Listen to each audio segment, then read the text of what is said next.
ఈశాన్య రాష్ట్రాలను రెమాల్ తుఫాన్ అతలాకుతలం చేసింది. భారీ వర్షాల కారణంగా మిజోరంలోని వేర్వేరు ప్రాంతాల్లో జరిగిన ప్రమాదాల్లో మృతి చెందిన వారి సంఖ్య 25కు చేరిపోయారు. మరో 8 మంది గల్లంతయ్యారు. అసోంలో చెట్లు, కొండ చర్యలు విరిగిపడి మృతి చెందిన వారి సంఖ్య 4కు పెరిగింది. బంగాల్లో బీభత్సం సృష్టించిన రెమాల్ తుపాను ఈశాన్య రాష్ట్రాల్లో పెను ప్రభావం చూపింది. తుపాను ప్రభావంతో మిజోరంలో జరిగిన వివిధ ప్రమాదాల్లో మృతి చెందిన వారి సంఖ్య 25కు పెరిగింది. ఐజోల్ శివారు ప్రాంతంలో భారీ వర్షానికి ఓ రాతి క్వారీ కూలిపోయిన ఘటనలో మృతుల సంఖ్య 14కు చేరింది. 8 మంది ఆచూకీ దొరకడం లేదు.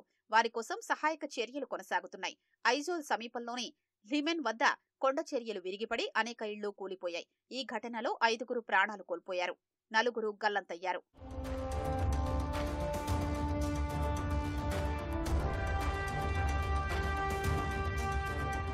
రెమాల్ తుపాను ప్రభావంతో మిజోరంలో దాదాపు 150 ఇళ్లు ధ్వంసమయ్యాయి. డజన్ల కొద్దీ చెట్లు, విద్యుత్ స్తంభాలు నేలకూలాయి. అనేక రహదారులపై రాకపోకలు స్తంభించాయి. మిజోరంలో నేడు కూడా చాలా చోట్ల వర్షాలు కురుస్తాయని భారత వాతావరణ విభాగం ఐఎండీ వెల్లడించింది.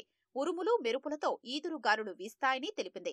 రాతిక్వారీ కూలిన ఘటనతో పాటు వర్షాల కారణంగా సంభవించిన విపత్తుల్లో మరణించిన వారి కుటుంబాలకు 4 లక్షల ఎక్స్గ్రేషియాను ముఖ్యమంత్రి లాల్ దుహోమా ప్రకటించారు. పరిస్థితిని సమీక్షించేందుకు ఉన్నతాధికారులతో అత్యవసర సమావేశాన్ని నిర్వహించారు. భారీ వర్షాల నేపథ్యంలో మిజోరంలో పాఠశాలలన్నింటికీ సెలవులు ప్రకటించారు. అత్యవసర సేవలు అందిస్తున్న వారు తప్ప మిగతా ఉద్యోగస్తులందరూ ఇంటి నుంచే పని చెయ్యాలని మిజోరం ప్రభుత్వం ఉత్తర్వులు జారీ చేసింది.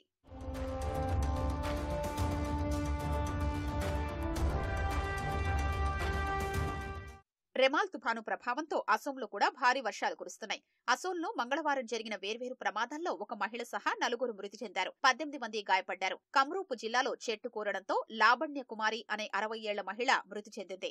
మరోచోట చెట్టు కూలి బాలుడు ప్రాణాలు కోల్పోగా అతడి తండ్రి గాయపడ్డాడు. లోక్సభ ఎన్నికల ప్రచారం కోసం ఒడిశా వెళ్లిన అసోం సీఎం హిమంత బిశ్వ శర్మ ప్రతికూల వాతావరణం మరిన్ని రోజులు కొనసాగే అవకాశముందని చెప్పారు. పలు జిల్లాల్లో భారీ వర్షాలు కురుస్తాయని, గంటకు 60 కిలోమీటర్ల వేగంతో గాలులు వీస్తాయని తెలిపారు. ప్రజలందరూ ఇళ్లల్లోనే ఉండాలని, అత్యవసర పనులు ఉంటేనే బయటకు రావాలని సూచించారు. రెమాల్ తుపాను ప్రభావంతో కురిసిన కుండపోత వర్షానికి త్రిపురలో ఇళ్లల్లోకి నీరు చేరి 746 మంది నిరాశ్రయులయ్యారు. ప్రాణ నష్టం జరగనప్పటికీ విద్యుత్, వ్యవసాయ రంగాలపై ప్రభావం చూపింది.